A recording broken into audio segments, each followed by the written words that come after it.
Have been much worse, but power outages are still a big concern, especially as we head into the evening and as the temperature drops. Right now, about 62,000 people do not have power statewide. Jeff Brooks with Duke Energy joins us now. Jeff, good evening. Good evening. How are you? We're well. Thank you so much, and thank you for joining us. First of all, I want to ask you, are you breathing somewhat of a sigh of relief tonight, given the anticipation and all the work that went into this and where we are right now? Tell us how crews are doing. Well, certainly it could have been, as you say, much worse. We had predicted 750,000 customers across the Carolinas could be out.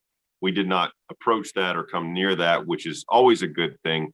But, you know, if you're one of those customers who's still without power, it's very personal. And that's something that we understand. And we're looking forward to helping each and every one of these customers. When we look across the triad, we're in pretty good shape. There's still some pockets of outages here and there, a couple that have popped up just in the last little bit.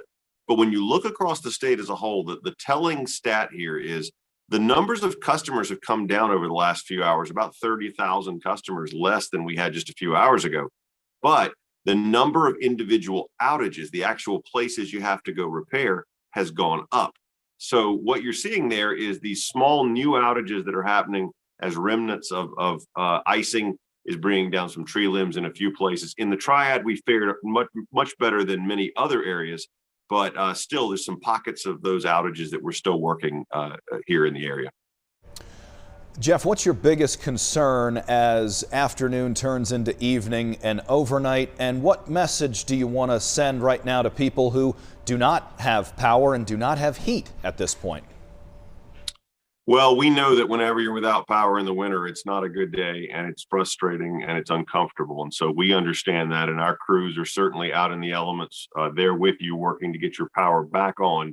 You know, I think our big concern always is the refreezing factor, what it does to roads, how that inhibits our ability to move around. And, you know, there's always the case when you have icy roads of people that go out on the roads and they hit utility poles and cause more outages. It does happen. But for those that are without power, just know that we hear you. We understand that you're out there and you're frustrated, and we want to be able to help you. We brought in thousands of crew members into the state to help bolster what we have locally to make sure that we have adequate resources to help address your needs. There's just a lot of outages and a lot of small grinding kind of work that has to be done to get those remaining outages here in the triad back up. Jeff, I have one last question for you. For those people who may still have power but might potentially lose it in the next couple of hours, what tips, advice can you give them right now to best prepare for what might happen?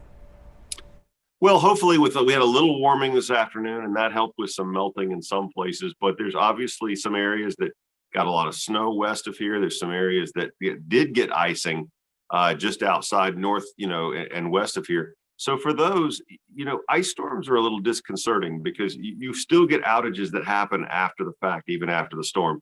And I guess the only thing I can say is make sure you have your plan in place.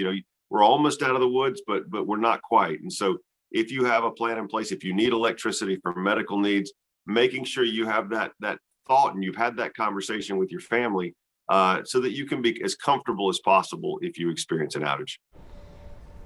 All righty, Jeff Brooks joining us live this evening from Duke Energy via Zoom. Jeff, we appreciate you. We appreciate all the linemen and women who are out there. I mean, it's not comfortable walking to your car. I can't imagine the work that they're going to be doing overnight. Many thanks and safety and best of luck to all your teams. We appreciate that.